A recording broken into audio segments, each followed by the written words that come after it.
Անցյան ձեզ եմ էլի հարցը ուղում, երեք Արշակ Սրբազանին իշխանությունը ձերբակալել է, այս ժամերին կալանքի որոշումն է դատարանը քննում, ձերբակալման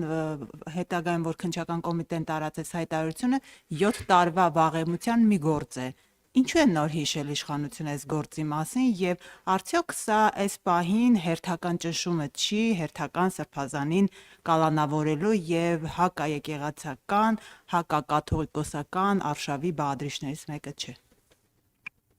Նախ իշխանությունը չի հիշում քրեական գործերի կամ հանցագործությունների մասին եւ իշխանությունը չի զբաղվում դրանով, զբաղվում են համապատասխան պետական կառույցները, որոնք անկախ իշխանության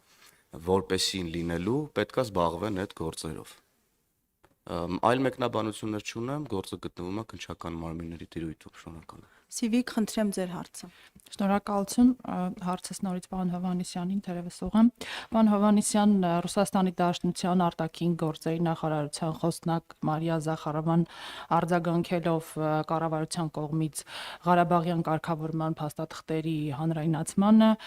հայտարարել է, որ Երևանում խախտել են էթիկայի նորմերը, հրապարակելով ԵԱՀԿ աշխատանքային փաստաթղթերը եւ համանախագահող երկրների ղեկավարների նամակագրությունները առանց համաձայնեցնելու շահագրգիռ կողմերի հետ։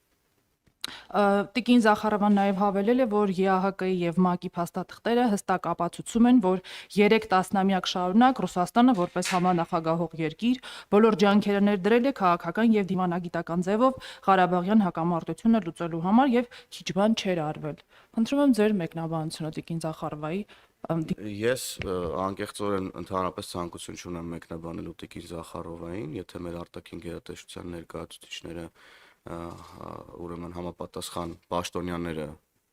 համարժեք տիկին Զախարովային կգտնեն անհրաժեշտություն արձագանքելու, կարձագանքեն։ Ես որպես Հայաստանի Հանրապետության ազգային ժողովի падգամավոր նման ցանկություն չունեմ։ Միայն կարող եմ ասել, որ ձեր թվարկած մեկնաբանություններ են, հա, եթե դա Ռուսաստանի պաշտոնական դիրքորոշումն է, ապա Ռուսաստանի պաշտոնական դիրքորոշումն է, Հայաստանի Հանրապետությունը կայացնում է իր պետական շահերից բխող, իր ժողովրդի հետաքրքրություններից բխող որոշումներ եւ առաջնորդվում է իր սուվերեն որոշումներով, այսքանը, շնորհակալ եմ։